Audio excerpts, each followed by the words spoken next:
God, I love that intro. Welcome to Radicalized, where truth survives and we got your back. I'm Heidi Kuda. I'm here with Jim Stewartson, What's High up? Fidelity, Sean Hey, Connor, my favorite slayers of disinformation. Happy New Year, blah blah blah. I went to a Zoom party in a ball gown. How about you guys? stayed at I home. Got a little I weird. didn't do jack shit. I stayed on Twitter and trolled fascists. What's I up? hung out with my kids, and I'm a little weirded out because one of my children for Christmas got a they got a VR headset, and I was Mm. looking information about the headset, and Imran Ahmed and the Center for Countering Digital Hate found that in VR chat, which is one of the apps this virtual headset can use, they found white supremacism. Oh yeah, watch Uh, out for VR chat, dude. yeah, Yeah, sexual grooming of yeah, minors Yep. yeah, and pornography. Yeah, So yeah, don't let the yeah, and kids. you can't turn on parental controls.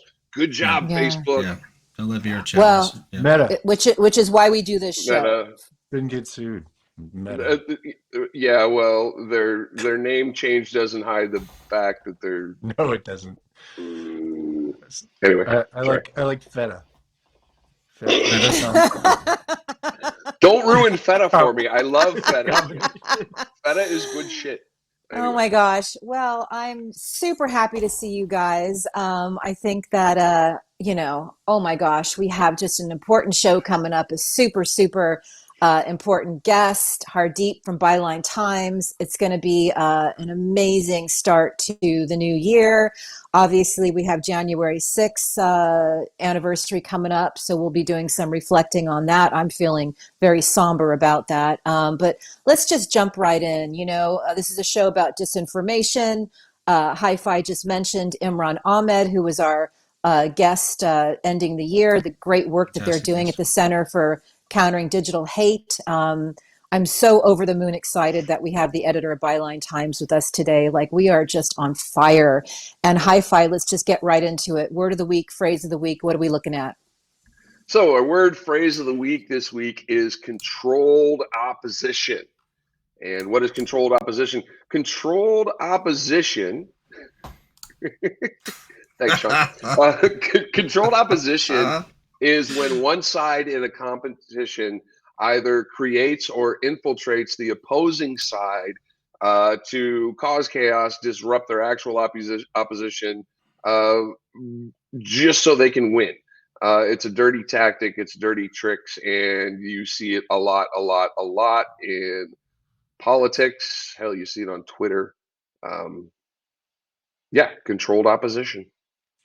Yes, this is a phenomenon I'm very familiar with, as You you too. know, my friend. Oh yeah. Uh, it's really interesting when you start, telling the truth about people. Um, People from that you imagine should be on your side suddenly start attacking you, right? Yep. Especially if you mention anything, about Russia, if you say anything at all that's even the slightest bit controversial, people from your own side start attacking you. Well, I don't think And they're it's actually your own side, right? well, but you think that you think that the problem is you don't know that they're not on your side, right? Because they're kind of LARPing as, activists or whatever. But really, what they're doing is subverting the movement that they're supposedly in That's right. by attacking people, by gatekeeping, by trolling. I mean, listen, I have had every single possible controlled opposition tactic used, from hit pieces to infiltrating my Discord server and causing a huge amount of chaos, breaking down a whole bunch of my friends. It's really, really ugly shit. And anybody who's out there who is, confused, like, listen, there's two sides. Okay. There's the fucking anti-fascists, and then there's the motherfuckers who are trying to take over our world. and stop attacking the people who are trying to help. I don't care if you disagree with them. Stop attacking them. Let them alone. Jim, you did me a huge frickin' service the other day when you posted about sea lining. And so I had just been dealing with trying to explain something to somebody who seemed legit on why disaster capitalism benefits the wealthy. And they were just needling and needling and needling. And I was so exhausted. I was like, fuck this. And I went to your thread on sea lining. And I think it's a part of the same story that you're talking about. Yeah. Sea lining is also known as concern trolling.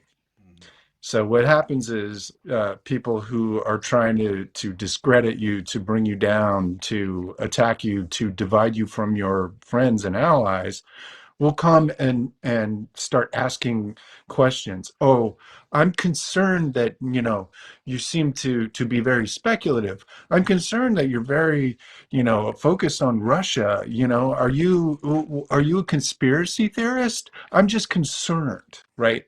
And they just go around and around and around, and then they bring shit up that doesn't make any sense or is totally irrelevant.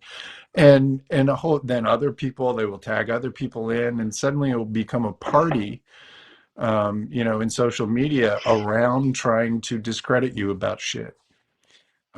It's really harmful and disruptive. And I have tried very hard over the last year to not focus on it too much. But it's hard because these are Yeah. people that have followings, that have influence, Yeah. and they're trying to hurt you. And I have just it got, I really block and sucks. move on, man. I block and move on. I don't got time for the pain. I don't got time for the mind fuck anymore. I block and move on. Yep. Twitter is the platform that this war has been waged on. And shout out to Marjorie Taylor Greene getting knocked off of Twitter. I think Woo! more of that, more of getting rid of these really bad propagandist, disinformation peddlers who are certainly not working for the betterment of our country. Let's talk But about Joe yeah, Rogan for a second, in Oh, please. terms of controlled opposition, right? He is now platforming the worst anti-vaxxers, right? Yeah. There was Dr. I don't know if McCullough. you guys saw, there was a trending topic about shit, what the hell was it? The thing with Robert Malone, the Yeah. doctor. all So So, right. mass no, it was the mass psychosis. psychosis formation. Yeah, Yeah. mass Which, Yes. psychosis which formation. was That was it. completely Which is just, pure projection, I right? Right. mean, the fact that they're so dense that they couldn't apply it to their own, or that he couldn't apply it Right. to the Trump era was mind boggling. Tony You know, Michaels Well, did a nice remix of that, by the way. I caught Joe Rogan retweeting an eco-fascist, how, to save the planet, we need fascism. And Joe Yeah. Rogan's retweeting that. So, Well, I mean, duh. me retweeting Joe Rogan doing great replacement theory was what got me suspended permanently. Not so much. Right. Right. Controlled opposition is the chili Oh peppers. my God. All Genius. right. So that's Jim, our word you phrase want of to the finish week. the point you were making on that, Jim, on Joe Rogan? Oh, just that, that's the sort of thing that happens is he gets a giant following, right? Um, relatively normal kind of platforms, some weirdos sometimes, but gets $100 million contract with fucking Spotify. And now Yeah. all of a sudden, dude is just platforming every bad actor you can imagine. Joe Rogan, he's like 24 hours a day trending, right? Right. And is really, a very dangerous and Oh, pernicious example you He's saw of that Oprah Elon for Musk white dudes. interview. yeah. Spotify, we need to look at Spotify more closely because they were promoting the shit out of that Elon Musk interview. And again, when we're talking about uh, bad actors, you know, Yeah, I I don't. mean, the richest Say man no in the more. world being an anarcho-capitalist is not a good thing, but that's a That's different right. show. Yeah, right. So, Should we yes. So why it to matters? your point. Let's Why it matters? You got it coming up. Oh yeah, why it matters. Yep. It why matters, it honey. matters. Let's talk about why it matters. All right, here we go.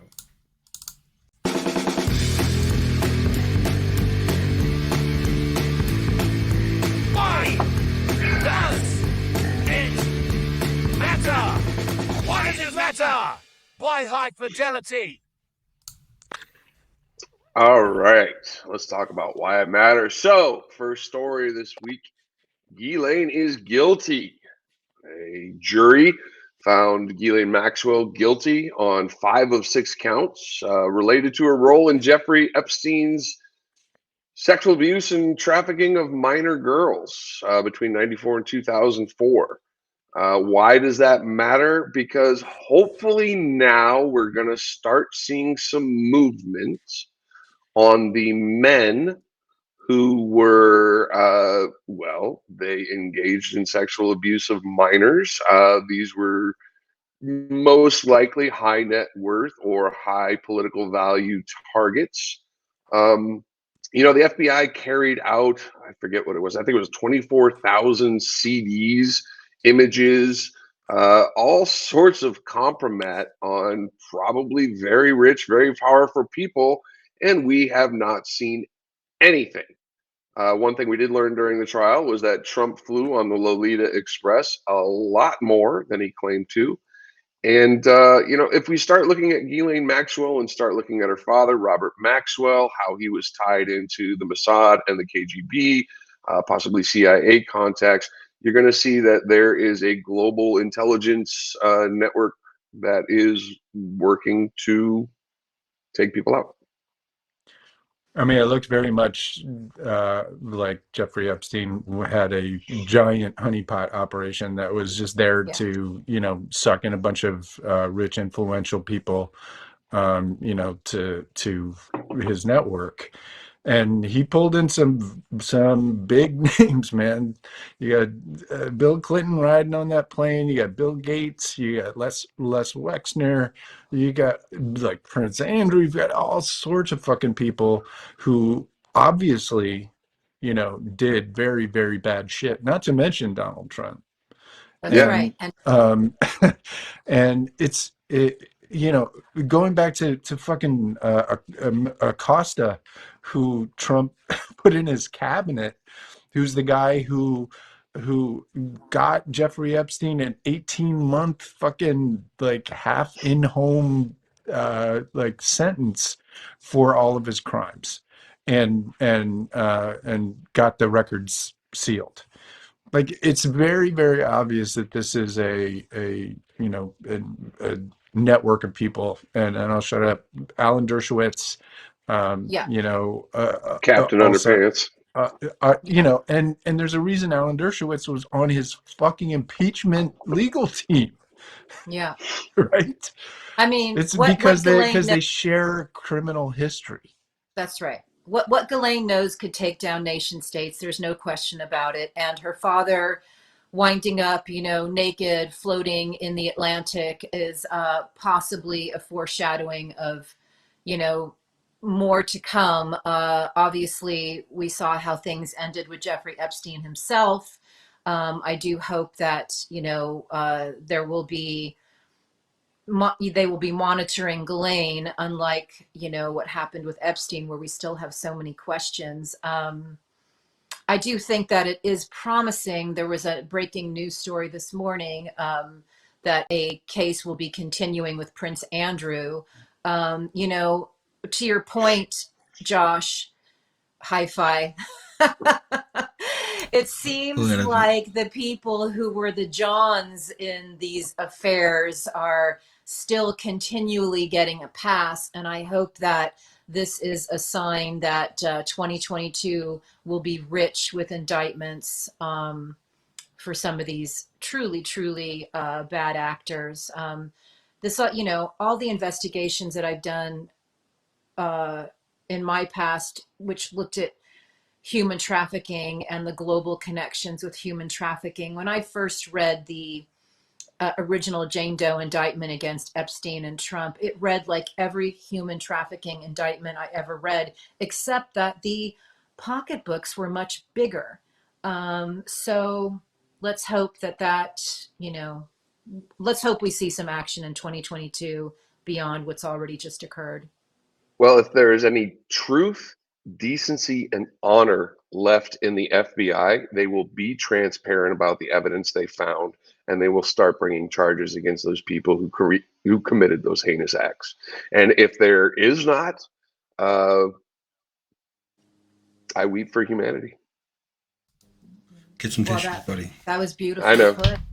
Thank you. I know. Wow. All right, so second story. Moving on. So the next story is to Motley is for traitors. Ellen Wood made the news. And who is Ellen Wood? Well, Ellen Wood is Kyle Rittenhouse's former attorney, who has been accused of leaving Kyle to sit in jail, raising money off of him, a whole bunch of different things. Ellen Wood is also kind of a defamation attorney. And he came out in the news and said, so yeah, a whole bunch of people are associated with the January 6th insurrection, including but not limited to, Lieutenant General retired Michael Flynn, Sidney Powell, who is Trump's former attorney, who is now facing $1 billion lawsuit from, I believe, Smartmatic or Dominion. He said, yeah, all these people met at my South Carolina property to talk over how they were going to overthrow the government. Yeah, it was a whole party. All of Flynn's PSYOPs guys were there, Seth Keshel and Phil Waldron and all these guys. Lynn Wood, the problem with Lynn Wood for them is that Lynn Wood is seriously brain fucked. He really believes in Q. He actually believes that Q was real. He believes in his weird heart that Trump is still president. He's a true believer on all these fronts. And so Flynn, there's a recording of Flynn telling Lynn Wood that Q was fake, right? It was a government psyop. And the reason why Flynn did that is because Flynn knows that Lynn Wood is too far gone to, actually be able to follow through with the plan that Flynn wanted. So he sidelined him. The other thing is that Lynn Wood got mad at Flynn because he didn't support him in the Rittenhouse thing. And he used my video of Flynn, doing an occult prayer in a Christian church to attack Flynn. And that got Satan Gate going. Satan Gate. Should we watch another video of Flynn with introducing Sydney? All right, move on. I don't want to see those people. This is fascinating to me because we've all been hoping that this is the part where the evil people devour each other. And if there is a true believer in the mix, that's a loose cannon for this operation. So this could be very interesting. That's it too. It's the same with QAnon John and all these other guys that are kind of in Lynn Wood's camp. Is they are really believers. They are brainwashed, and the people on Flynn's side know what's up.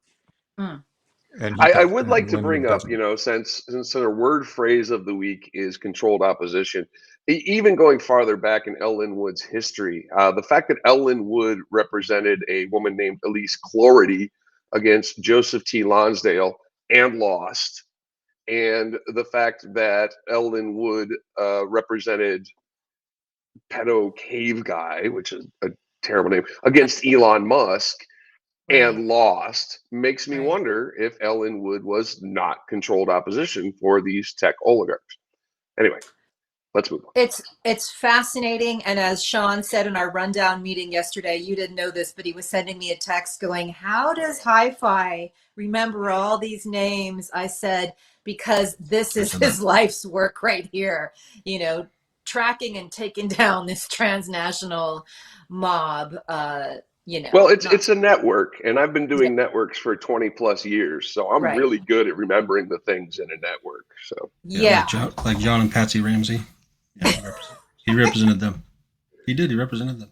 Right. yeah, let's not go into the that Oh one my Yeah. gosh. weird. We are yeah, we are just this show. I'm so excited about how much information we're going to be putting out in this particular episode, not to mention our legacy episodes, because we are in this information war, and the whole point of doing this is so truth can have a shot. So moving along, we have a really horrible story, but a very, very important story from Denver.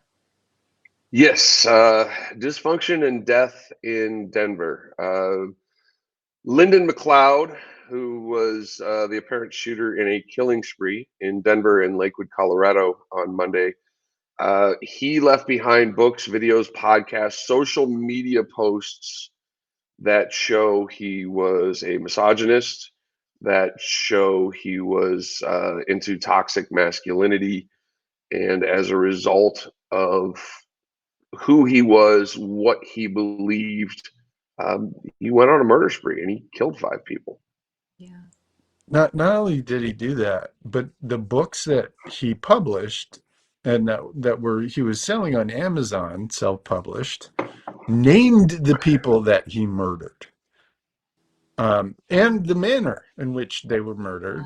And it was out there for a couple of years and no one did anything. Also, this guy was in touch with Mike Cernovich, Jack Posobiec, Eric Weinstein, who So is Eric Weinstein is intellectual dark web. head of the intellectual dark web, and also the head of Thiel Capital. He is a Peter Thiel robot. And this guy was at least inspired by Eric Weinstein, if they weren't actually, in touch. But Cernovich and Posobiec were, Posobiec was pushing this guy's book, Sanction. He was pushing it on his own fucking Twitter feed. So Can you tell the our viewers who those guys are if they don't know? Because I think they're critical to all of Jack this. Posobiec is a GRU asset and has been working for Mike Flynn since Pizzagate. Okay. He's literally the guy who went into Comet Pizza with a phone and got all the hate stirred up about Okay. that restaurant, which is why a guy with a fucking semi-automatic came in and started shooting. It's all the same group of Nazis, And that what are have they been around for engaging in, 5 Jim? years. What's that? Stochastic terrorism. They are This is where you have radicalizing a shot of people. vodka, everybody. Yeah, right. Everybody drink. Josh said stochastic terrorism again. No, they are radicalizing people to cause death and cause destruction. And I don't know how much longer they're going to be allowed to get away with it. Yeah, this But guy it's what was a they're doing. success story, right? Yeah. For them. This is I'm what they surprised want. he didn't post his manifesto on 8kun, Well, he posted his manifesto on his pinned on tweet. Amazon. He On sold his it on pinned tweet. Amazon. It's still there. Oh, it Well, really is? Oh, wow. Here's Last I the thing, checked. gentlemen. Here's the thing. What is making me sick to my core is that we have example after example after example of people who have been radicalized, who are killing other people. And to Josh's earlier point, if the FBI is watching and still has a heart and a soul and any sense of justice, then shut these fuckers down before they kill anybody else. Clearly, the people that you guys have been exposing are inspiring people to be radicalized to kill other people. And it's not cute, we are in a very desperate situation. So I don't know. I mean, we report on this, but I refuse to be numb to it. I'm not going to be numb to it. It's hard. It's hard not to be numb to it, right? Because you get what happens to everyone if you get exposed to things, over and over again. They become normal. They become normalized, and Right. that normalization process is what is bringing us to the brink of national destruction. Is Civil that War. we're not able to see that from even a few years ago, even in the middle of the Trump administration, like the overt Nazism, the overt calls to fascism and theocracy, the just blatant like Russia standing, right? Yeah.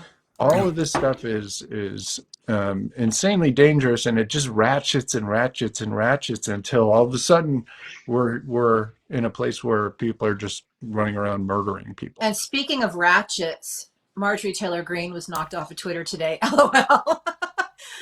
You know, I was just I've looking for a cheesy segue. Hey, Jim, before we move on, can you reiterate that Lenin quote that relates to controlled opposition, just so people can get the high concept view? That That's was me. I actually that's found that quote. Yeah, that's Okay, and great. Let's hear it. High five.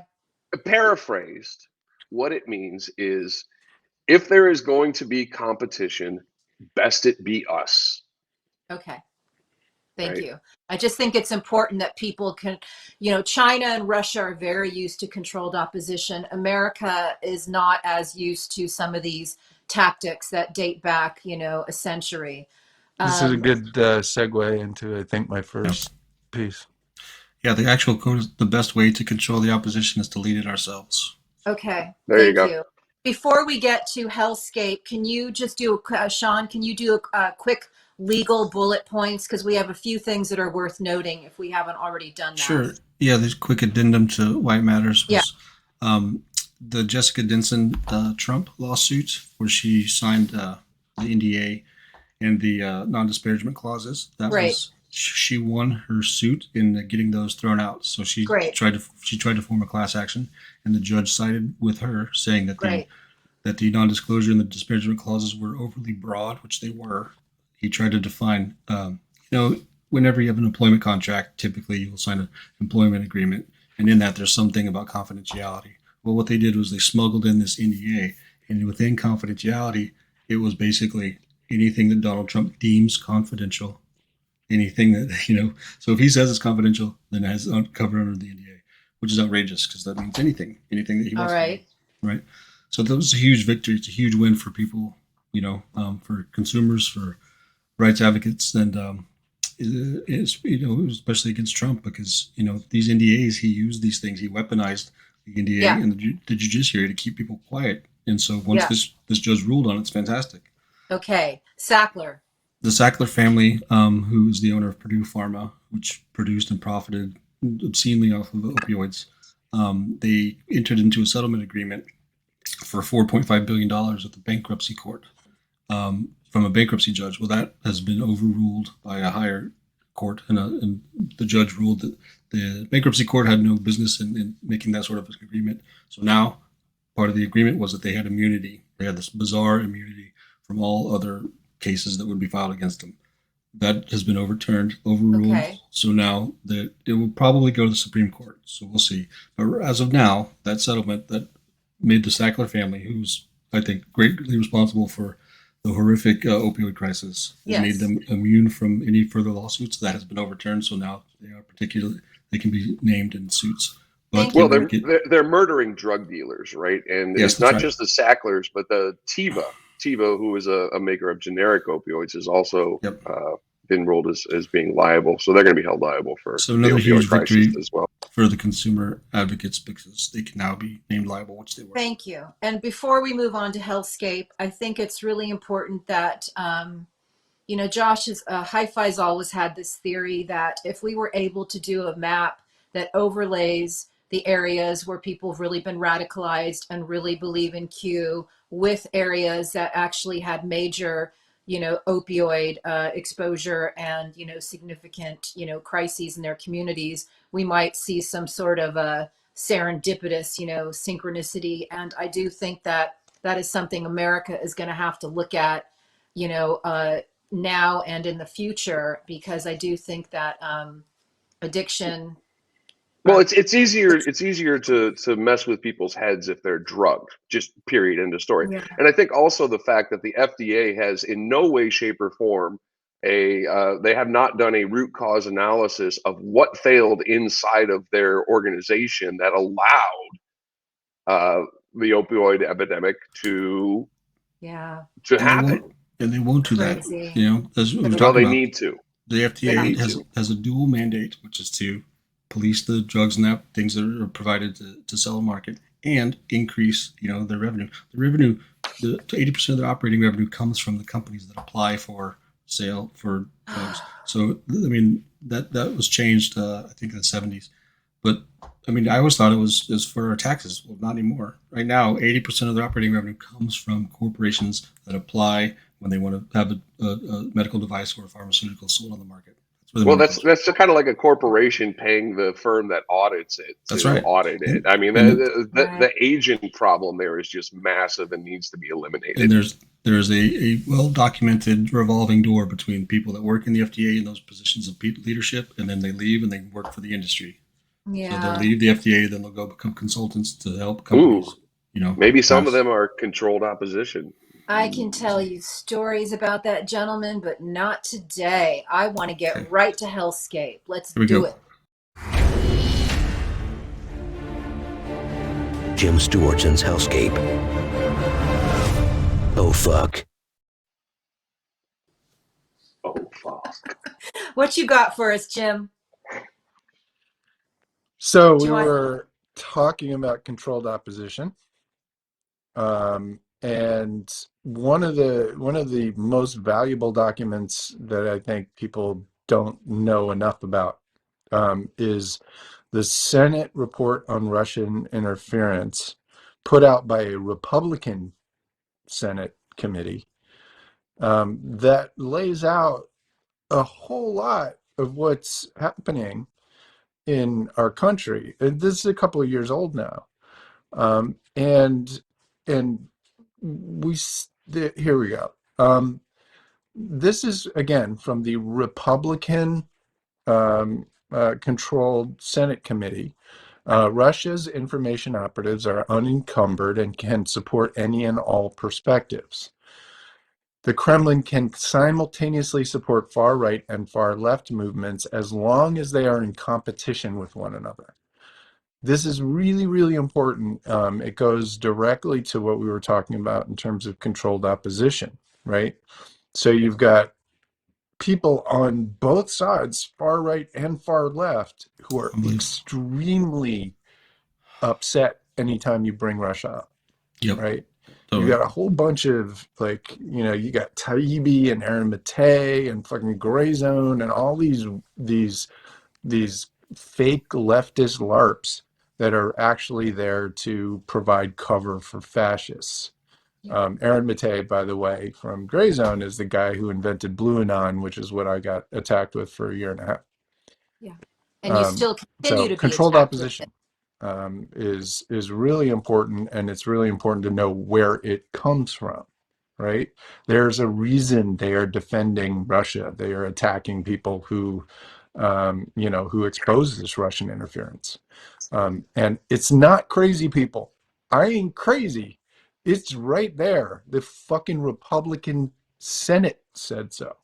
So please, like, get your head out of your ass and understand that we are being attacked by foreign nation states with the cooperation of domestic terrorists. Thank you for that. That was so well put, and you're so right. We have all this documentation that is at our disposal that we do not look at often enough. So thank you very much for that. I'm very excited about the next story because I think it plays into what you just delivered. Remind me. What's Cawthorn honey pot.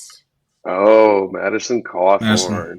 Oh, yeah. Let's play Maddie's tape real quick. Let's play Maddie. Here's Maddie. And so we took the risk to do that surgery. And so when I decided to do that, I said, well, doctor, let me go on one last trip just in case I'm not going to be able to ever get on an airplane again. And then so he said, okay, and you'll be in a lot of pain. I said, it's worth it. So me and a bunch of my friends, we went to we got to go over to very close to Russia. Went to Sweden and Norway, and we had just an incredible vacation. It was great. I was in a lot of pain the whole time, but it was wonderful. But then we got on a boat and went into St. Petersburg in Russia. And, we just decided to take $100 each and go into a casino and see how it went. And, I ended up meeting an American there who was a captain in the Army and who was originally from Miami. And so we hit it off, created a really great relationship, and stayed in contact for about a year and a half until later I was down in Miami for work. And he texted me and said, hey, would you like to come compete in a CrossFit competition? And so I laughed and said, well, Todd, I'm in a wheelchair. I obviously can't do CrossFit. And he said, well, just do the pull-up section. I was like, okay, sounds good. And so I show up. But anyways, it all was a sham. It was a fake CrossFit competition. He just wanted me to put me in the same room with the girl who is eventually going to become my fiance. And so we did, and her and I hit it off. And it's been a magical relationship ever since. Okay, so Jim, look. before you speak on that, was that the same trip where he knocked off his bucket list of going to the No. wonderful The Eagle's estate Nest, of Hitler? Hitler's Eagle's Nest? No, that was the year before. Yes. Nice guy. So Cawthorn went to Hitler's Eagle's Nest. He said, "Oh, he's a supreme evil," but he also called him the Führer. Yeah. And Maddie's got all kinds of Russia problems. He goes on fucking Tucker and tells us defends Russia's invasion into Ukraine. Yeah. RT and Russia television is replaying him in a positive light. So look, I have no fucking idea whether Christina Bayardel was actually a Russian honeypot or whatever. I have no fucking idea. It doesn't matter.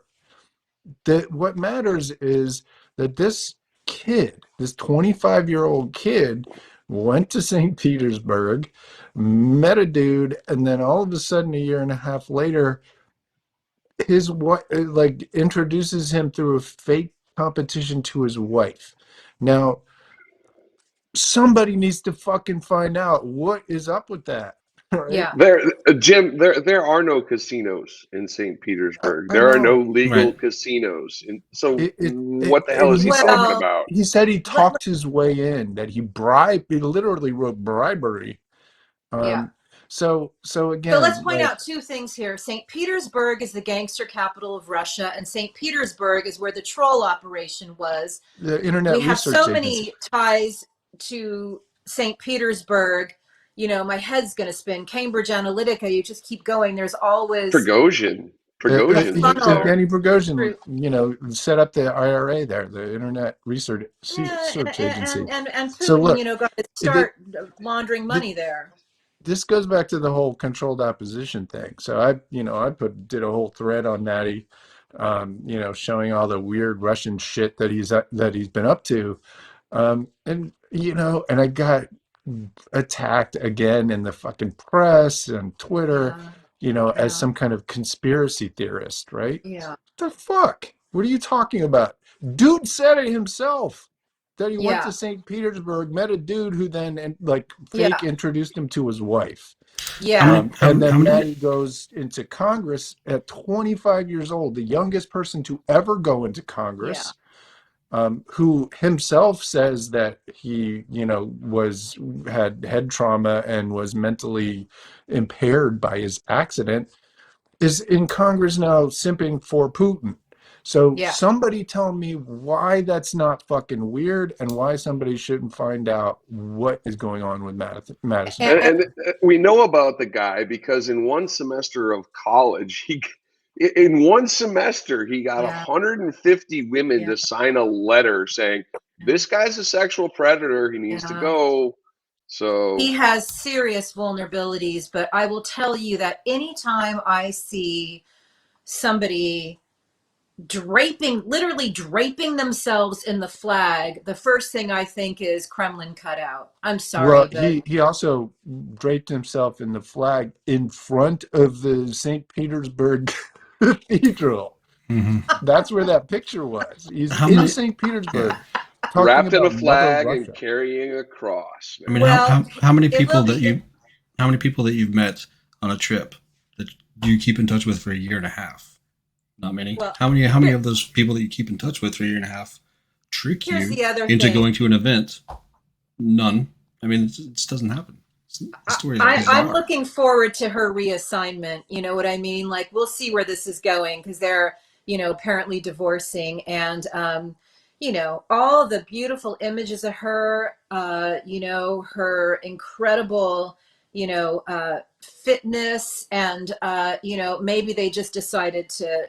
I don't know. I won't speculate, but Red Sparrow's got to fly, Heidi. it Red looks Sparrow's got to like, fly. it smells, it quacks like a duck. It looks like a duck. It's not looking very good for this guy. And Look, 2 weeks after, like, Maddie went to St. Petersburg, not that it's related, but 8 senators flew to fucking Moscow to spend July 4th in the Kremlin, yeah, right? That same summer. So Yeah. people need to understand that there's an active recruitment apparatus Yeah. out there at all levels to try and pull people over onto the other side. And there's a bunch of people that it's worked for. And, it looks to me like it's like Madison's one of them. yes. So, anyway. People are still having a very difficult time realizing that we had a Russian asset in the White House, and we will be talking more about that with American Compromat author Craig Unger when he comes and visits us in a couple of weeks. So, Can't wait for that. it's not beyond the pale to think that some of these underlings, may be exactly what they appear to be. Okay, wow, that was incredible. I think you also have a poll for us that I think is something we need to look at. Yes. Yeah, let's pull this up. Do we have that graphic? Yeah, let me grab it.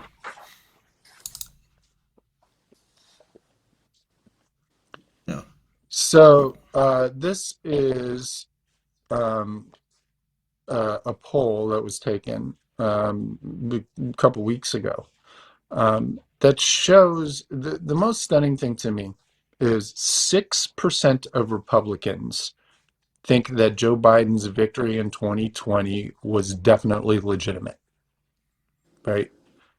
6%, which is a fucking rounding error, right? That's the approval rate of herpes. like it's very, very disturbing. Sorry, Heidi. No, I just think it's so great. Anytime you can equate Republicans and herpes in the same sentence, I'm in.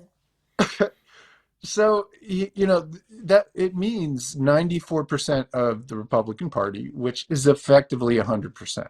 I mean, really, anything that pulls at 94%, which is people who are less than sure that Joe Biden is fucking president, right? The entire Republican Party, all of them, all of the people in it, all of the politicians, all of them. Was it Talk the word about density authoritarian they had a capture, problem man. with? What was it? The adjective they had a problem with? Like, what the fuck? I'm sorry, say again? Was it the adjective they had the problem with? Definitely. Like, what the fuck? The Did say what they have a problem with. so some of them thought probably, but I think it was 74% were in the not legitimate, right? Probably not or definitely not. And yet through 60 some lawsuits, through multiple affidavits, through all these bullshit audits they're trying to pull, no one has shown that there was any illegitimacy in the election, except for the fact that we keep finding Republicans who fraudulently voted. So what the hell, people? Yeah, Texas just finished its audit. No, nothing. Wow.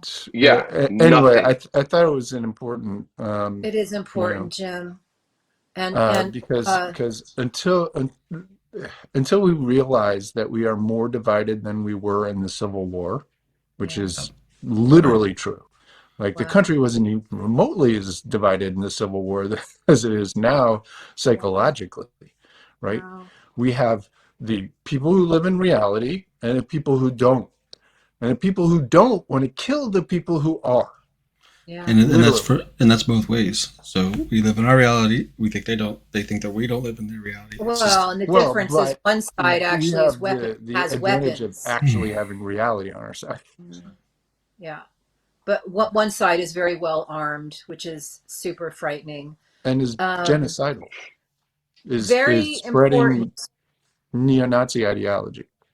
Very, very important as we look ahead toward the January 6th anniversary. And before we do that, I would like one of you guys, just to speak on Ron DeSantis going missing when Florida's COVID numbers are so astronomical and people can't get tested. I hear from people in Florida every day. They can't get tested. They can't get help. And their freaking governor, the anti-masker who has legislation working against the health of his own country, that was a Freudian slip, but he is acting like he is a leader of a country, like a little Mussolini. He goes missing. And the cover story about looking after his wife who was stricken with cancer, which is very sad, it just doesn't fly. No, Well, Jim found him, right? I found I found him, or a friend DM'd me. Hey, he's at Sean Fuchs, who's a Dominionist cult leader. He's at his church on New Year's Eve, like getting a fucking plaque. He got like a plaque as like freedom's hero of 2021 from Sean Fuchs, cult. Yeah, And he's up here's there with his poor wife, who looks like she wants to disappear into the stage. Is there, being used as a prop, and her cancer being used as a prop, to excuse his behavior. And he's talking about her, what he wants is a breakthrough for her, which was a Freudian slip, because he has a breakthrough case of COVID, which is why actually he was out. You guys want to watch a piece of it? You want to watch some of it? Anyway, that's speculation. All right. Do you want to watch a piece of it? I don't particularly want to watch a piece of it if we don't have to. How do you guys feel? I'd rather not. Just before we move on from that, there was a reporter who was doing her job in Florida who was at that event, who tried to get an interview with him to find out where he's been. And she was body blocked by an aide of his who was acting like he's not somebody on the payroll of the citizens of Florida, and who was behaving like she was, protecting Mussolini. And so I do think that we cannot take our eye off Florida for a second, and what he's up to for a second. And to all the people in Florida, we have a lot of them who watch our show.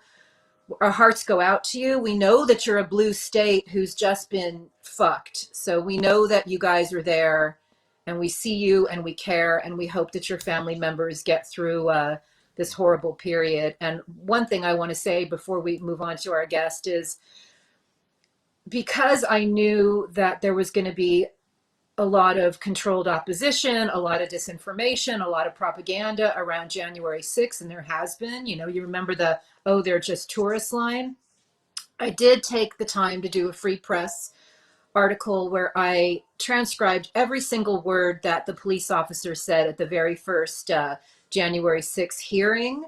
And I will put that on a thread to this particular episode of Radicalized, because I did it so we would all have a marker and a safe place to refer to that really spoke about the truth of what happened and what they saw, and how these heroes really prevented our democracy from, just being stolen from us. I get emotional talking about it, because these particular gentlemen have been harmed in the ways that we've all been harmed, the way that Jim continues to be harmed every day, the way Hi-Fi is harmed, the way I've been harmed. They're getting it too. And so I just wanted to make sure that people had the opportunity to see the reality of January 6th, and to have a place where they could go and just know what the facts were. I just wanted to bring up one thing, about January 6th is, a bunch of us saw what was happening on January 6th, that Flynn and the Proud Boys and the Oath Keepers and all of them wanted leftists to show up to have a conflict with all the Trump supporters that were there. It was an overt plan to get Antifa down there to cause a conflict which Trump could then use to institute the Insurrection Act, which would allow him to institute martial law. That was literally what they were saying out loud in public to everyone, and baiting Antifa and anti-fascists and leftists to show up there and get into a war. Yeah. And my friends and I saw that, and we said, don't, really, really, really loud, Yeah. in a pretty organized way. We had hashtags. We had people like Kathy Griffin, absolutely backing us up, and George Takei, like all of these, like big voices saying, do not show up. And, honestly, it had a big impact. If there was a bunch of people down there getting into fights with Proud Boys, things could have gone much, much differently. As it was, everybody, even the people in the cult, know it wasn't Antifa that fucking stormed the Capitol. And I just wanted to say thank you to everybody out there who helped with that effort. Yeah. It may have at least temporarily saved democracy.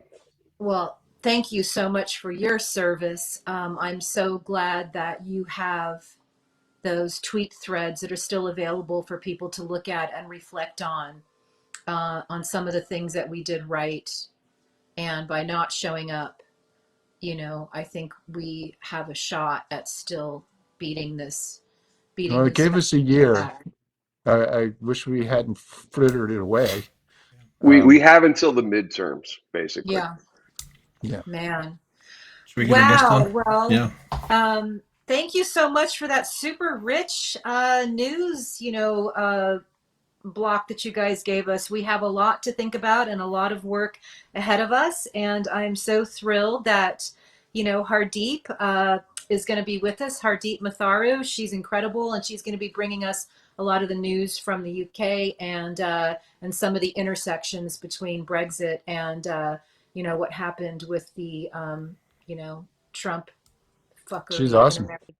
Hello. Hi. So happy to see you. Oh my gosh. Our little show has a history of incredible talent and incredible guests, and you among them. Thank you so much for gracing us with your presence on this little show. And Hardeep, can you just give our viewers kind of a nutshell synopsis of your background? Yes. So currently I'm the editor of Byline Times, which is a UK-based news site, daily news site, and a monthly print newspaper, which people can get through their doors. So I edit the newspaper and the news site, and I'm also a journalist and a writer. So I specialize in sort of politics, race, identity, history, sort of culture wars, all sort of interesting things. And yes, I've been a journalist for about 10 years. I actually did a law degree to begin with. So I had the intention of being a barrister when I was 17, 18 years old, and very set that that's what I do forever. And as with life, it never really works out that way. I really enjoyed my degree that I did. But I really wanted to. I always thought law was really interesting because it's all about how you have these sort of black and white pillars in society that regulate human behavior, but human behavior is completely gray. And I realized that instead of staying within the black and white of the law, I wanted to explore the gray and explore in a wider sense. So after I graduated, I got into journalism. I went to journalism school. I started off at a local newspaper. So I did that. It was a weekly newspaper, and it was still being printed and going through people's doors. So I did that. That was based in Surrey, kind of south of London. And I did that for a few years. Then I went to a national paper and worked as an online reporter at the Independent. And then I went freelance. I just really wanted to, I don't know, the British press is an interesting thing. If you want to be free thinking and nuanced and look at complexity and expose wrongdoing these days, if you really want to investigate. So I just decided to leave sort of the mainstream, or the establishment media, as I call it. And then about sort of 3 years ago, I met Peter Duke and Stephen Colgrave. Quite randomly, it was just through the work I'd been doing as a freelance journalist, looking at sort of criminal justice and prisons and things I was really interested in from my law degree. I started writing about in a journalistic capacity, and I just somebody happened to put me in touch with Peter Duke on Twitter. Actually, that's how we met. And then about 6 months after I got to know them, they said, "Oh, would you like to have a newspaper again?" And I thought, yeah, I'd love to, but who's going to give me that?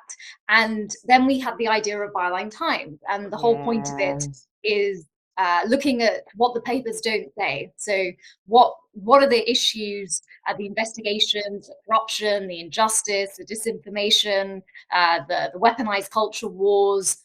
What is going uncovered and unreported in Britain is what we cover. We don't follow a news cycle necessarily. So Right. if you want to know what's breaking news, don't come to us. But if you want to know what's going on in a way that the mainstream media, the establishment media doesn't sort of respond to, then come to us. And one of our big topics as well to look at is the media, the mainstream media. It's a block with a lot of power, obviously in America, but especially in the UK, there are very close connections at the moment between the political class and the media class, particularly in Boris Johnson's government. So a lot of my work involves looking at the media, which it's done very rarely in Britain. So yeah. Oh, it's just so great. And what's so cool about it is it's reader funded.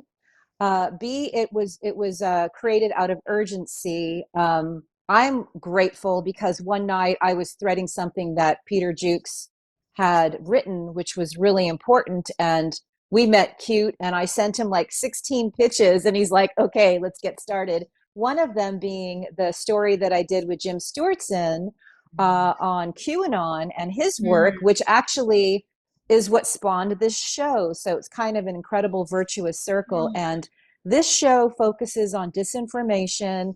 The work that you guys do is so important and so amazing. And I would love, Sean, if you don't mind, to cue up that clip of you doing an interview with an anti-vax superstar. And let's kind of start there. We have a bunch of things we want to talk to you about, but let's start with this very, very important clip. So now when I liken this to Auschwitz and the cattle trucks, you tell me the difference, because the only time in history when I can find where the nurses and the doctors were allowed to end people's lives was the nurses of the Third Reich.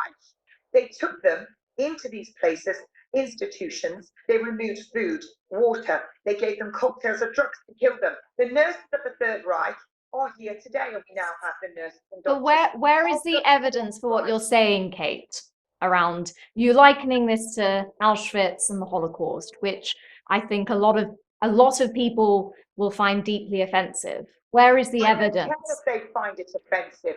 I find it offensive that our elderly have been murdered in care homes.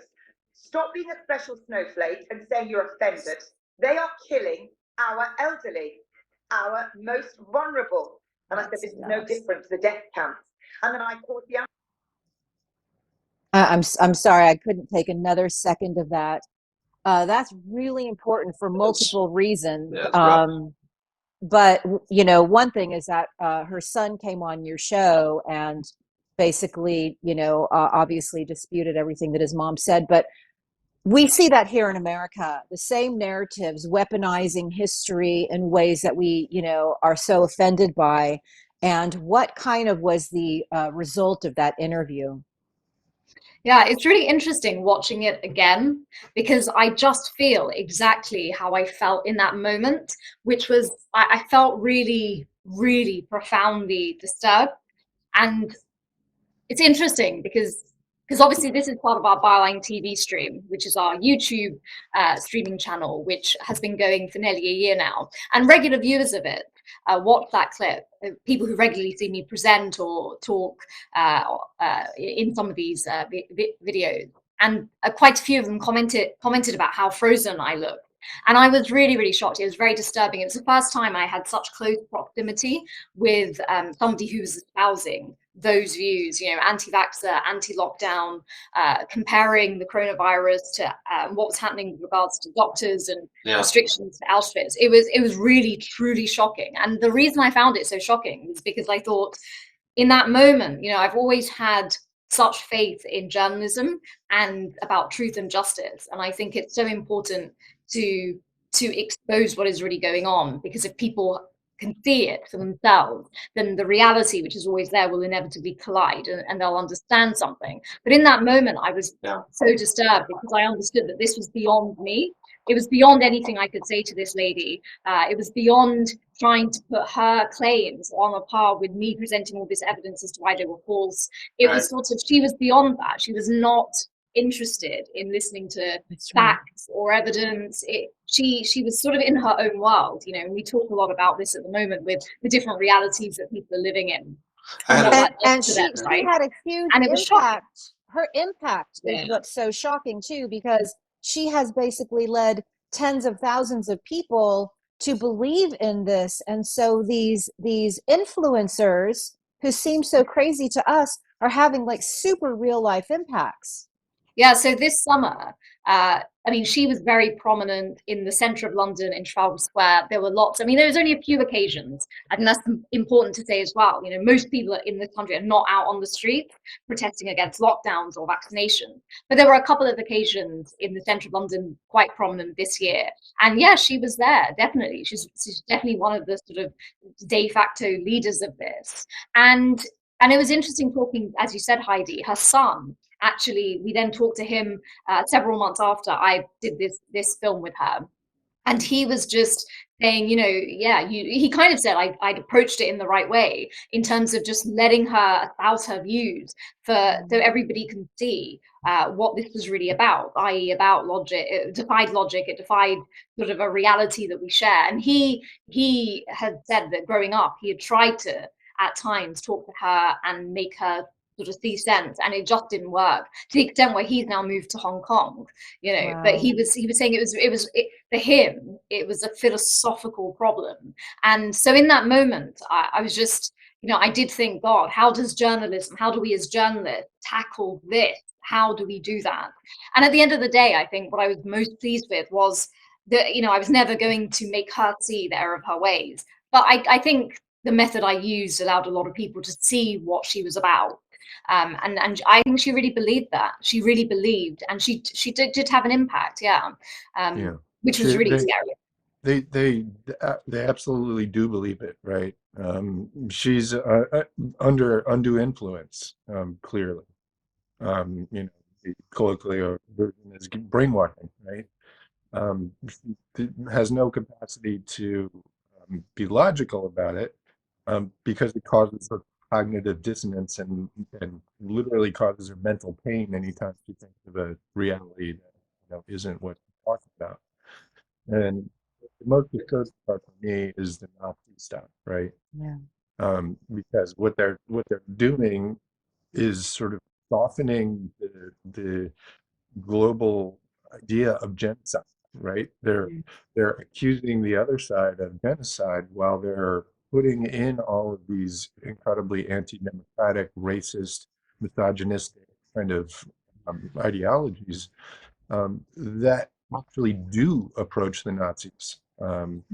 So it's always projection. And what I saw from her was, like you, very frightening, because it felt like she's projecting, you know, Nazi ideology onto the left. When the full interview was really interesting, because I think we spoke to her at the end of 2020. So this was before the year that's just passed, when she came to more prominence and started sort of being at protests and that sort of thing. And we filmed with her, and I interviewed her just because she had been at a protest when she wasn't such a big thing. And it was really interesting because, again, at that protest, the people who spoke had, links to right-wing networks, right-wing groups. That was clear to see. And in the fuller version of that video, that interview, which people can see on our Byline TV channel on YouTube, I go on to ask her about that. Why was so-and-so speaking when they talk a lot about English identity? What's that got to do with the coronavirus? And then voluntarily, she started going into all of these things, which I hadn't mentioned at all, which weren't to do with the virus, which were about sort of the sort of people of color that she knew in her life, and all of these these clear tropes and kind of right-wing memes. I had a similar experience. It was disturbing. And so I have a litigation support firm, and I was called in to do a meeting with one of my clients. In the meeting was a lawyer that had just been to the American Frontline Doctors conference, and so she was trying to raise money for their lawsuits, and she came to this attorney. This attorney called me in just for a witness, and she was just going down the checklist of all the misinformation that they had just given them to learn at the conference, including the Nuremberg trials, things like that they were comparing. And it was shocking. I mean, I recorded it because Texas is a one-party state, so I have that document, and you can hear at the beginning sort of how taken aback we were. And then it was just trying to compose myself to get as much information out of her as I could, because she clearly didn't know what room she was in. She was just, sort of blindly pitching, and he took the meeting. I'm glad he did, because I had no idea how extensive that network was. And at that time, this was their reunion show. That's right. Yeah, They're working off the same talking points. That's what Sean is bringing up. It's like the video that he brought to us that we did an investigation on, this guy, Todd Callender. Yep. They're working all off the same Nuremberg trials. Yep. Same script, yeah. Yes. And it shows really how professional the propaganda is, and whether or not she's a true believer, like some people are, or, she's aware of it, doesn't even really matter, because the reality is that the impacts that they're having are quite real. Before we move on, didn't your work ultimately do some good in exposing her also, and maybe opening her up to some sort of, scrutiny from authorities in the UK? Can you just give us a little snapshot of that? Yeah, so I understand that by trade, this lady was a nurse, a registered nurse, who I think at some point worked for the National Health Service in Britain, but then perhaps was sort of in private practice. I'm not sure. I can't remember that exactly. But I understand that she was struck off the nursing register. I don't know if that was before or after. I think it was just before she came to prominence and started leading these protests and that sort of thing. So she'd been struck off the register. And then, when she's been leading these, or been at these protests, I believe the police were sort of making some inquiries about, was she incitement, basically. Good. I don't know if anything came of that, but certainly the mainstream media picked up on her a lot more. They were doing profiles of her. A lot of people watched our film about it. It was interesting, the reaction, because while mostly it was very positive, some people were saying, why are you giving this woman a platform? What are you guys doing? You should know better than this. And I mean, that was interesting as well, because one, I don't think people are going to come to Byline TV to be radicalized. I think they know what we were trying to do by interviewing her. But also, it's like that she's not going to go away just because we don't interview her. That's the point, right? So it's that fine line in journalism between, you don't want to give these things oxygen, but where's the point where you give them so little oxygen they go completely, they're invisible. I mean, they are like oxygen, they're everywhere around us, and yet we're not bringing it to the fore, and you can't see what you're fighting, really. So I think in that sense it did, and we were ahead of the curve on that. I think there's been a lot of in the US about the QAnon movement, and sort of the intersection between that and the wellness movement, the far right, Republican elements. All of that is fairly well known, I think. Even all of last year, all of while the virus has been going on, that's quite obvious. Whereas in Britain, everything, the culture here, everything is a bit more insidious. It's under the surface. People don't tend to really, I don't know, it's not, we're kind of, not as open in that sense. And so while this was being openly discussed, these kind of conspiracy theory movements, far-right movements in the US, no one was really doing that here. And so even when we put that film out months and months in advance of these big protests happening in London, people still, I think, didn't quite understand why we were doing that. And it's because these networks exist here as well, and it's starting to filter over. So you were breaking news then, Yeah. Yeah. Oh, they do break news all the time, but I know. like he's saying, they're not chasing it. They're basically exposing everything under the headlines, which is why I love working with them. Exactly. So one thing before the gentleman chime in with some questions, there's a couple things I want to make sure we accomplish. One of them is that we're on the anniversary of January 6th. It's a very somber date for us. We all have been doing this work for some time, and we continually see intersections between Brexit op, Trump op, and everything that led up to January 6th. Would you mind speaking a little bit on kind of the zoom out of what's happening to both of our democracies? That'd be the first thing I'd love for you to address. Yeah, wow.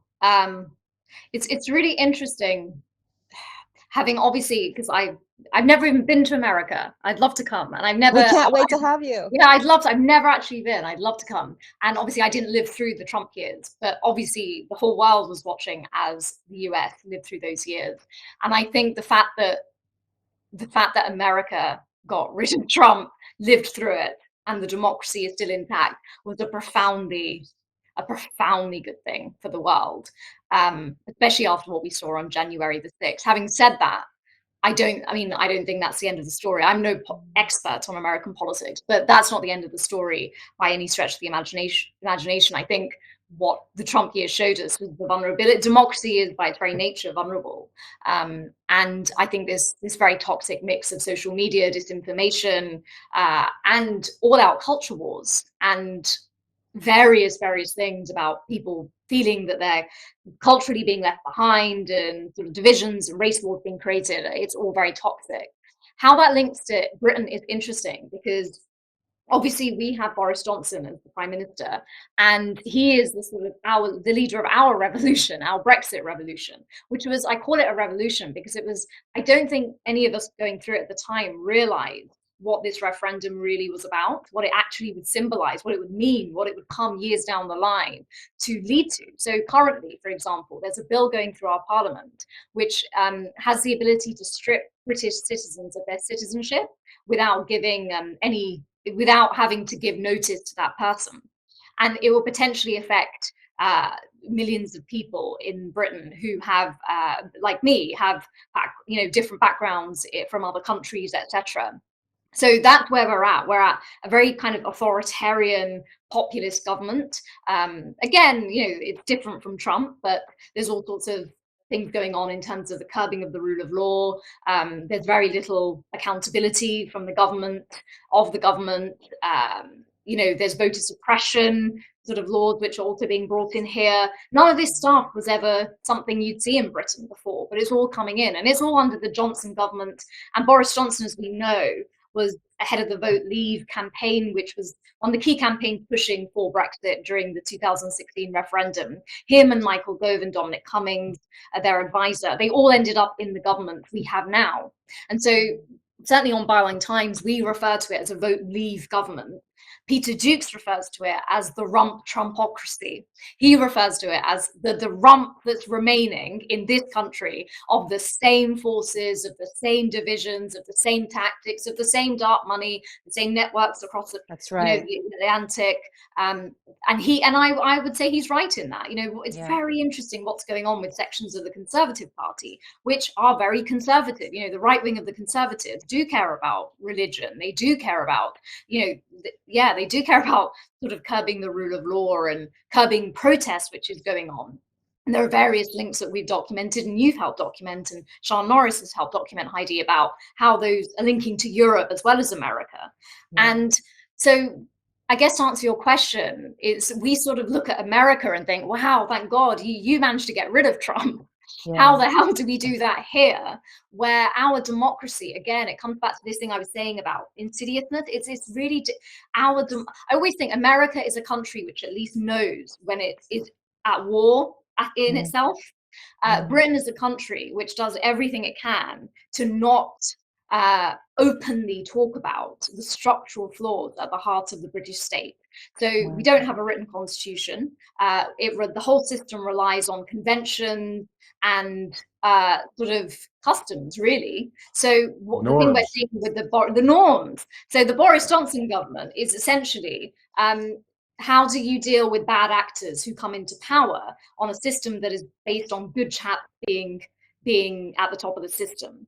And so we have no written constitution, and I think all of those structural failings are really coming home, and people can see them. The other thing that's interesting when we look at America, obviously under the Trump years, I mean, the culture wars have been going on, culture wars in America for a much longer time, but all these divisions, these race divisions, all of this stuff that's being whipped up under the Trump era. It was very obvious to see, again in Britain, that those same forces are there, mainly revolving around the British Empire and imperial legacy and colonial dynamic, which are never discussed. And so in that sense, I think America still has many challenges, even though Trump's gone. But at least you guys know, at least you know what you're fighting, you know? That's a good point, very good point, yeah. So great to hear that. I want Jim and I want Josh to chime in with questions. And just because you hit on that, because your background, you have family from India and family from Kenya, and you have a different lens on that. We see in America the continual weaponization of immigrants and the stoking of fear, and always used to get conservative votes. And I'm guessing that you're seeing the same thing. I know you're documenting it there, and it seems that people have actually, we had Imran Ahmed on, and a woman he'd worked with was actually killed over this weaponization of stoking fear of immigrants. Yeah, there's a 1947 anti-fascist clip that was going around. It was put out by the government, and in that clip, the guy basically has the verbatim argument that you're hearing today. Don't let them move. Don't let the immigrants move in. I mean, it's the language is exactly the same. This is from 47. You know. Yeah, you always need an other, right? You need that's what fascist movements are all about. Exactly. You have to find the target, right? And my feeling is that Brexit was basically the first version of getting Trump into office, right? The same exact forces, Cambridge Analytica, all the same technical stuff, all the same players, not Farage and Steve Bannon, all the same people influenced the vote in Britain, in my opinion, in the same way they did in the 2016 election in America.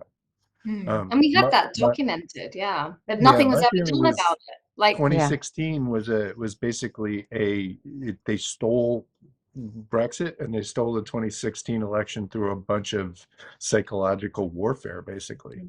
Well, that's what Trump was saying, wasn't he? That his election would be Brexit plus. Exactly. And I mean, we had a parliamentary committee which looked into fake news and disinformation. They did a whole inquiry. So these were members of parliament, cross-party, and they said that there was at least strong evidence to suggest that that should be a line of inquiry. You know, the use of AIQ or whichever kind of subset company it was that these campaigns were using during the referendum. That is worthy of further investigation. But the thing is, that never happened. And again, the structural failings with the British political system is that you can have a committee of MPs write a report, but there is nothing saying that that report has to be implemented. It doesn't have there is no power beyond that. I think, Heidi, in terms of immigration, absolutely. I mean, again, at the time when we lived through the referendum, obviously all of us knew that was the immigration, this fear of the other, the scapegoating, it was all being used, it was all being weaponized. I think, again, and it's completely shocking to me as someone who's fairly engaged anyway at that time, where this is all ending up. Because again, it's just dominant. The Vote Leave government, led by Johnson, Priti Patel is a Home Secretary, a woman of color herself, the granddaughter of refugees, the daughter of immigrants. She is the one presiding over keeping immigrants and apparently illegal asylum seekers in the news. You know, it's a thing because they're saying it's a thing. And I think this is what Peter Jukes and I have, sort of the analysis we've come to on Byline Times, is the use of the Southern strategy, essentially. So you've got a Conservative Party that managed to win a lot of constituencies in the north of England, traditionally an area associated with the Labour Party, working class seats. And it's interesting how Boris Johnson has created a coalition which has, ostensibly promised them this thing about leveling up, some sort of putting money into these areas and helping to rejuvenate them, although nothing's really come of that. But the biggest thing that they played to was the anti-immigrant playbook. I mean, that the cultural concerns about identity and the country we live in, and we need to take back control. All of that was to do with the other. All of that was there, and that is what he's based his coalition on. And my ultimate analysis on this, though, again, in a way that's not discussed really in the mainstream because it's too nuanced, it's a bit complicated, is a lot of this goes back to our imperial history. We've always had a very interesting relationship with certain types of good and bad immigrants.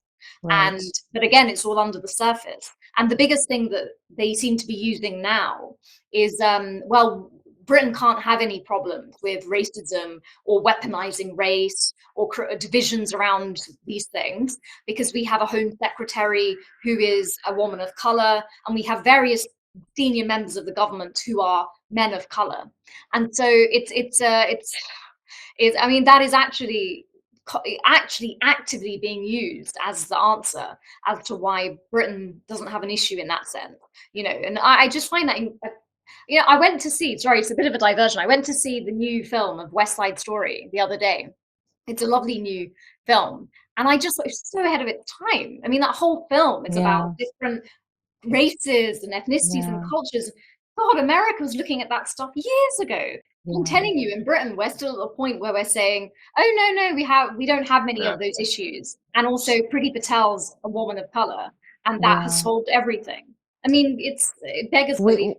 We have the same frustrations here with people of color who are being used, I believe, as useful idiots to further objectives that don't serve people of color, or actually America as a whole. We are a nation that has, benefited from our rich immigrant history, as well as a history of just, all the contributions from people that just, I mean, for me, as a daughter of immigrants, I'm just freaking offended all the time at how overtly this fear of Another and invading, invading, I don't even want to use the words to even give it air, but I mean, at the end of the day, it's a neo-Nazi great replacement theory, right? It's this idea that white people are getting systematically replaced by some, global new world order. Right. And in fact, it's quite the opposite. It's a bunch of white people trying to, eliminate the other. That's right. Do you guys know if there's a similar correlate in Latin America? I mean, I know I was in Argentina for a while, and there's quite some, racism. Yeah, there is. Is there There is a theory? large movement. Yeah, well, Okay. what they're having in South America is that South Americans of European descent are actively working against South Americans of indigenous or African descent. Interesting. And that it's a class war is what we're looking at. So it's on like that, in Australia, you have, the indigenous population, and as well, they've been oppressed for hundreds of years. Well, I mean, you look at Canada, we have all the schools where people were found dead. You had the same thing in Ireland where the church was, killing children and single mothers. We have the same thing in the United States. We committed genocide against the Native Americans that were here when we came here. And Europeans did the same thing to the indigenous people in South America. It is ultimately a class war where white European descent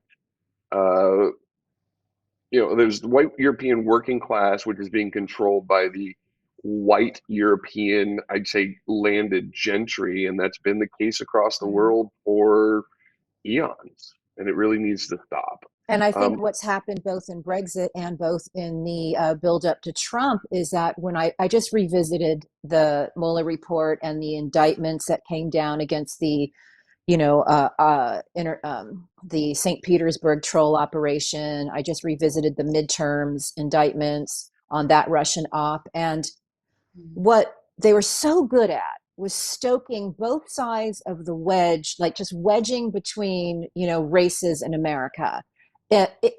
Obviously there's a religion element, but it's just like we were just so dumb.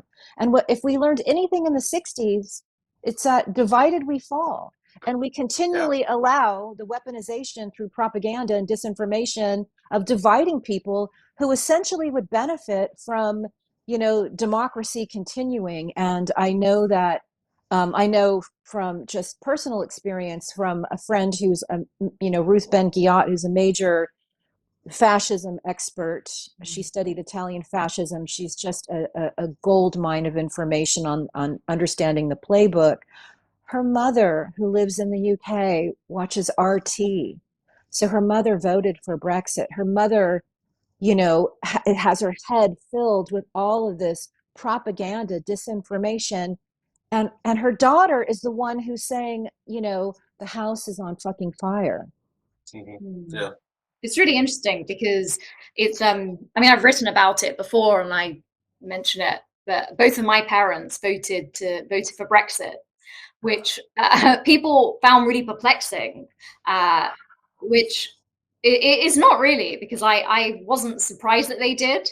So as you said, Heidi, my dad grew up in British Kenya. My mum grew up in post-partition India, and I was born here. And they've lived here for about sort of more than 40 years. And it's really interesting. I mean, they couldn't be persuaded otherwise.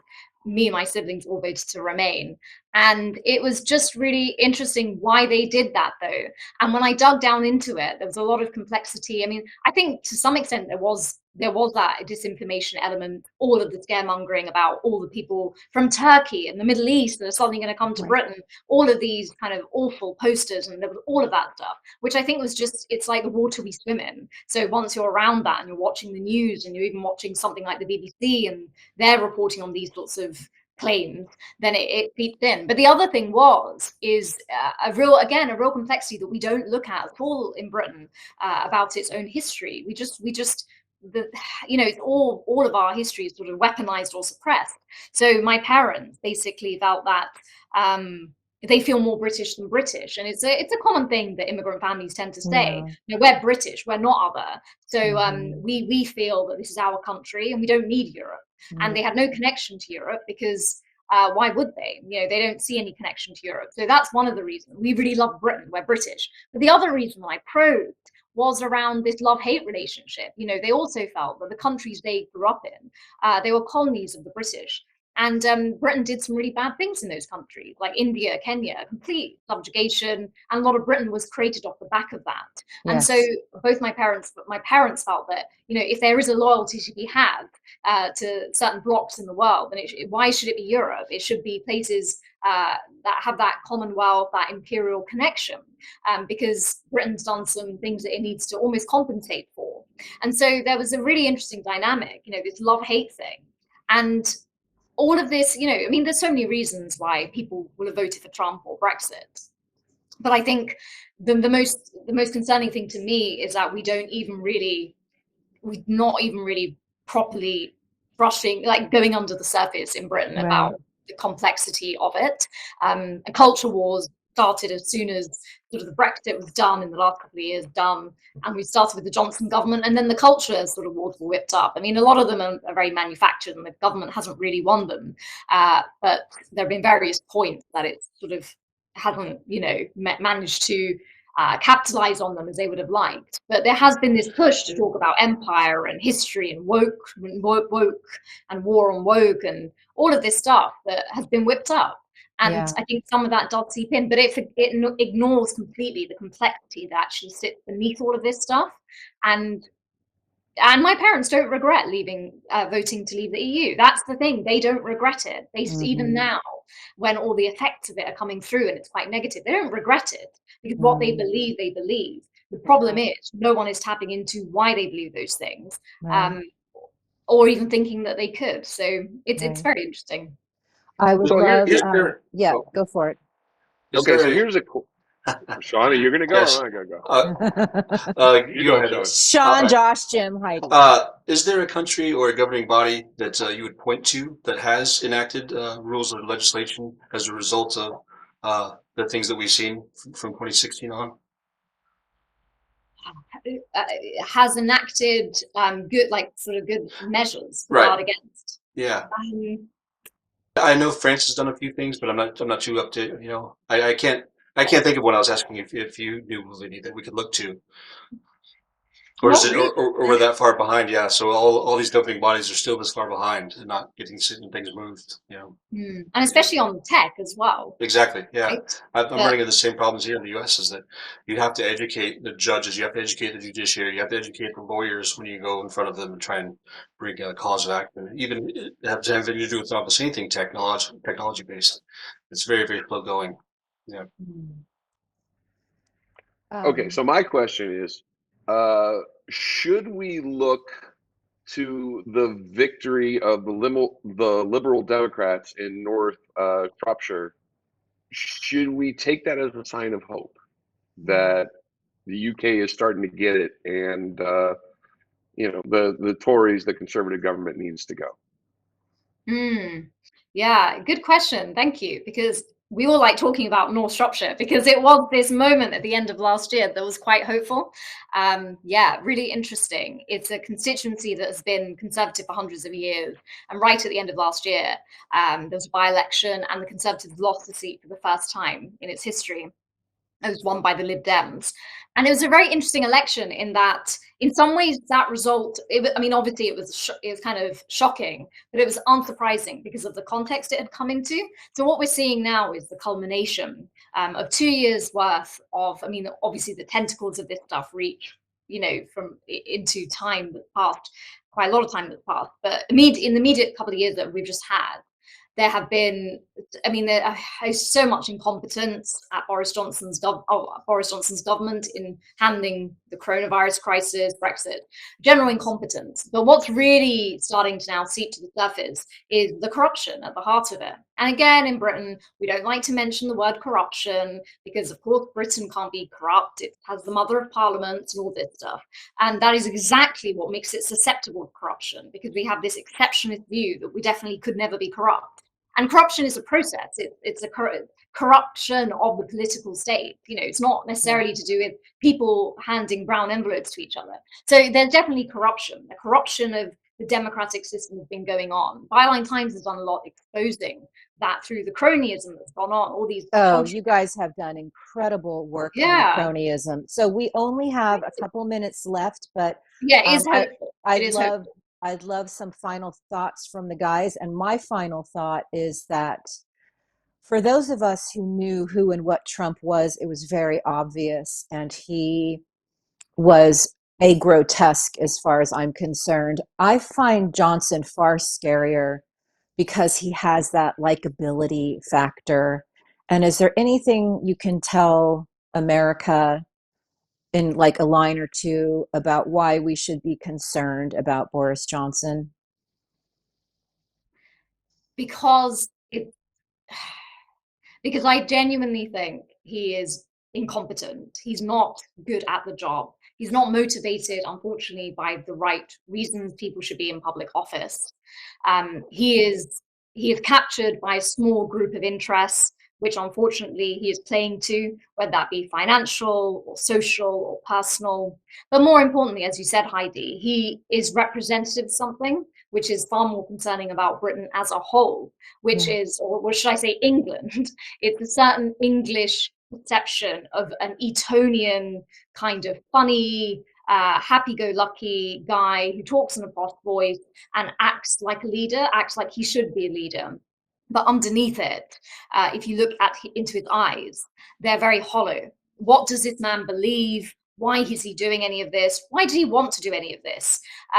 There's a hollowness at the heart at the moment of the British state, which Boris Johnson is symbolic of. And that hollowness has been there for a very long time.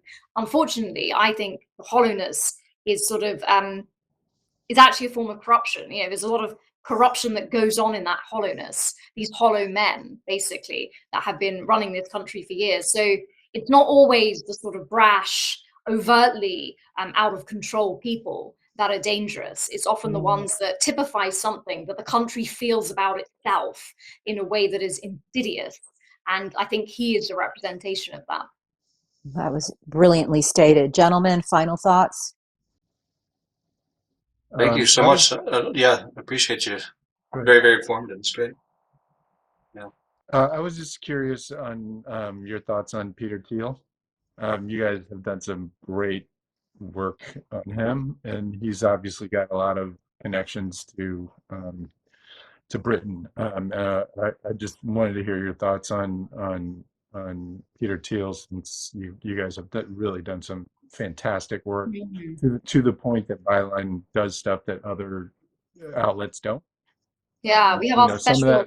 Thank you. Some of that work on Thiel is impossible to do in mainstream media because of the influence he has. So thank you for that, by the way. Thank you. Absolutely. And Nafeez Ahmed, who's our special investigations reporter, he is meticulous at just looking at what's publicly available in terms of all these connections, and, you know, who's hosting who, what are these networks. I mean, it's truly concerning that Cambridge, our latest investigation that Nafeez wrote, is based around Cambridge University. It's based around what he calls the Thiel network that is there, that has influence, that is driving, you know, sort of who is gaining prominence within that institution. When people across the world think of Britain, they often think of Oxbridge. They think of somewhere like Cambridge. You know, it's my alma mater. I've studied there. It is very concerning to see that kind of potential infiltration going on at that level. I mean, so I understand that following on from our report, there have been calls for a proper full investigation by the university. There is some pushback, though. So it has come from certain quarters of academics within the institution and certain students, but there is pushback. And the Cambridge University press office does not really answer our questions. But yeah, again, like you say, Jim, it's not just Peter Thiel is not just an American phenomenon. All this stuff it's coming here as well. People just don't know about it. It's heartbreaking to me because Cambridge is one of the most beautiful places in the world, and the sinisterness of the infection of the, you know, Russian money and oligarch cash and all of that affecting our beautiful, you know, London, and just it causes me heartache to think of these sinister networks that have been corrupting some of the you know, institutions and cities that we hold very near and dear. And it goes to that thing about being very English. You know, we were talking about Johnson as being this bumbling English Etonian who, you know, is dangerous. Again, Cambridge University, you can't get more English than Cambridge. Right. Yet that's the institution that's being used to you know, infiltrate and spread this influence. I mean, really Cambridge Analytica, like, just, it's, you know, all these beautiful things again are tainted by this horrible influence war that we're in. Josh, final thought? Yeah, so can I hang out with Nafeez Ahmed, because I have a network that includes Peter Thiel's co-founder of Palantir, Joseph Lonsdale, a Russian thief named Sergei Grishin, who's also tied to the attorney behind the Rittenhouse fundraiser. I mean, we could have a great time with this. Let's just break some stuff. Well, we did put you in touch. Definitely put you in touch. We did break a little news on our Rittenhouse fundraiser, and Josh, thank you. Sean, thank you so much for the work that you just did, showing some of the Byline Times headlines that Jim was referencing. Oh my gosh, we could do this all day. We have taken up, I think, enough of your time today. We do hope that you'll come back as, you know, things evolve. We've got so much work ahead of us in 2022 in America, and we have our January 6th anniversary coming up again. As I said at the beginning, a very, very somber date for all of us. We know the work that's ahead, and quite frankly, I'm just so grateful that Byline Times is doing this work and will continue to do this work, because the only way we can combat, everything that we're dealing with, related to disinformation up and down is with sunlight. Thank you so much for Thank having me. And thank you for the work you all do. And Heidi, your contributions to Byline Times. No, I call it a fellowship in dark times. A That's right. fellowship in times. Hey, Hardeep, Thank you. how long until the Byline Times starts having an American edition and publishing over here? 'Cause We're working on that. Yeah, it's a big ambition, but we're still trying to get it to more people in Britain. But definitely, it's on our radar. Yeah, we're working on Groovy. it. Oh my gosh, thank you so much. Thank you so much, guys. It's been a real pleasure. Cheers. Thanks, Hardeep. Bye-bye. Cheers. Wow. I think one Fantastic. of the most vital things that we are doing is we're bringing information across nations, across countries. It's incredible, Well, that's how this whole network is working, right? I mean, if you look at the number of coups that occurred around the world, if you look at, Eric Prince was involved in Myanmar, what's going on in Somalia. Apparently Ilhan Omar was introducing people in Somalia to Russian petroleum oligarchs. Yeah. I mean, it's you got controlled opposition everywhere. You've got networks across the globe, and they think we're not smart enough to figure this out. Well, I think it's about time we put them on notice.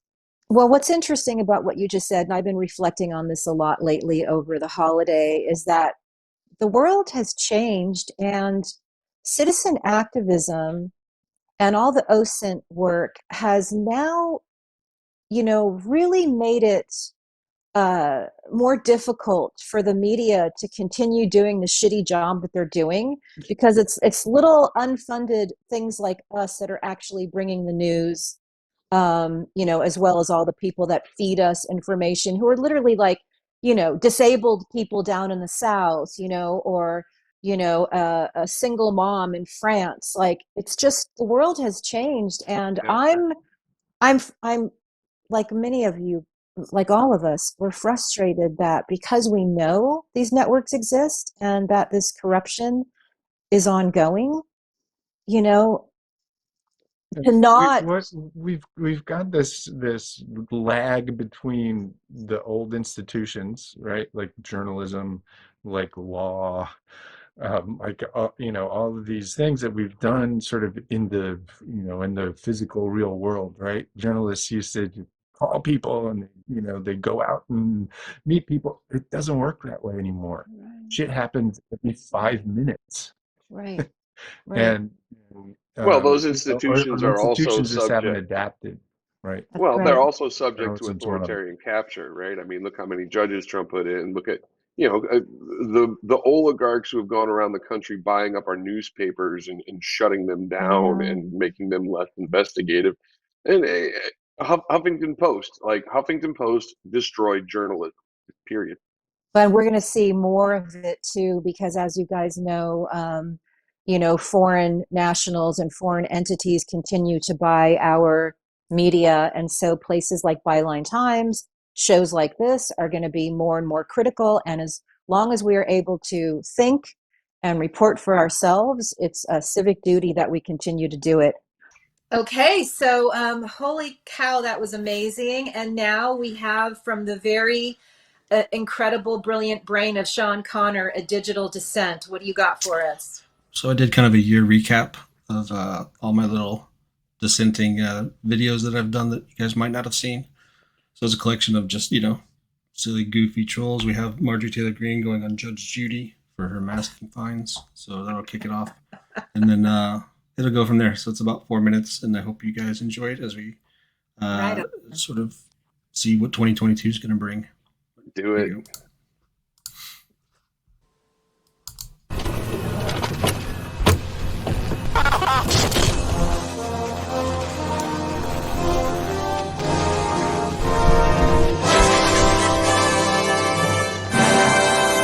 Digital Dissent.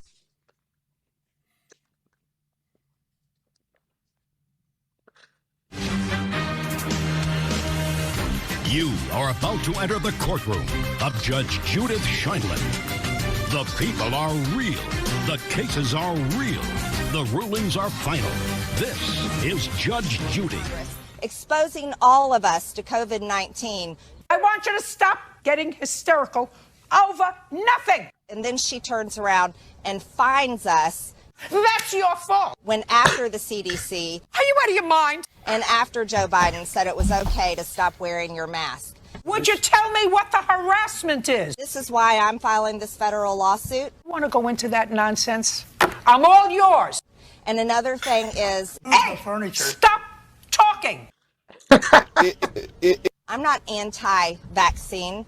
Shut up and listen. Sit. Sit down. The same day that I received a fine for not wearing a mask. And that will be your fault. So where's her fine is what I'm wondering. You're a moron. So's your mother. Got it, girl? So this is going to be something that's very important. Baloney. All right, you get 0. Dippity-doo. A zip. Thank you for your time. And do you understand how annoying you are? The DHS Secretary Alejandro Mayorkas has resigned, Mr. President. Well, I'm not surprised. Good. That's a big victory for our country. Hold on. Let me stop. Let me stop. Let me listen to my team one more time. Forgive me. Forgive me. That has not happened. Uh-oh. And it's like baseball now and football. They do action replays in magnified fashion. They have a fashionable magnified tape.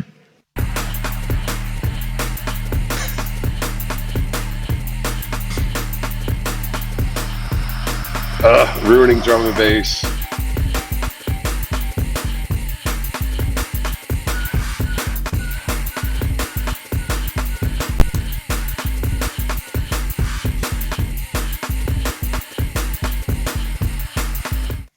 Routers, we want the routers. We got to get those routers. The routers, we can get those routers. Those routers, we're so beyond the routers. This got those routers. We'll give up the routers. The routers. Routers, we got to get those routers. The routers, we can get those routers. Those routers. Routers, we want the routers. We got to get those routers. The routers, we can get those routers. Those routers. Of defending the Capitol.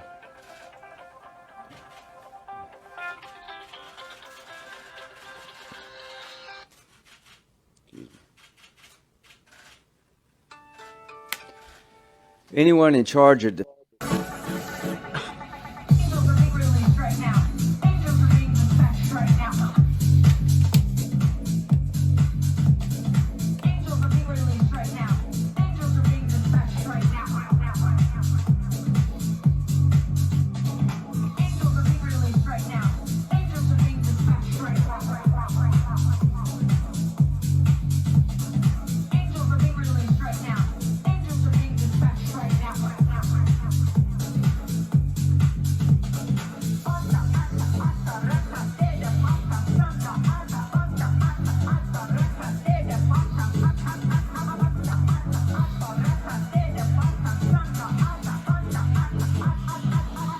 That's a hit track, Sean. That's it. There you go. That is a hit track, brother. You need to release the deep house I did remix of that. That's banging. Lunatic, man. I did a live remix of that because everyone was putting them out, so I did one. I didn't. If nobody knows what she's doing there is speaking in tongues. Yeah. Which is a Pentecostal, evangelical thing that fake preachers do, and where they start going, give me the it's so it's my kids did that as infants too. I mean, like what the channeled what? Like, some terrible rapping god. It's so rhythmic the way that she does it. Everybody remix it. You know what she's doing right now? She's looking for her next grift, because that must have been a nice little money train when she was, grifting off of being Trump's spiritual advisor. Wow, man. So there you go. That was the highlight from this year. From brilliant. The lowlights. I needed those lulls. I feel like this is the lulls before the storm, because we have so much work ahead. Oh my God! And part of the work will be not to get tripped up on all of the squirrels that they're going to throw at us, so we can actually focus on winning the midterms and make that be our focus. Yeah. 2022, man, it we say it a lot, but it is really truly a make or break year That's for right. democracy. We have to put these fucking criminals in jail and shut down this propaganda, Right. or we're done.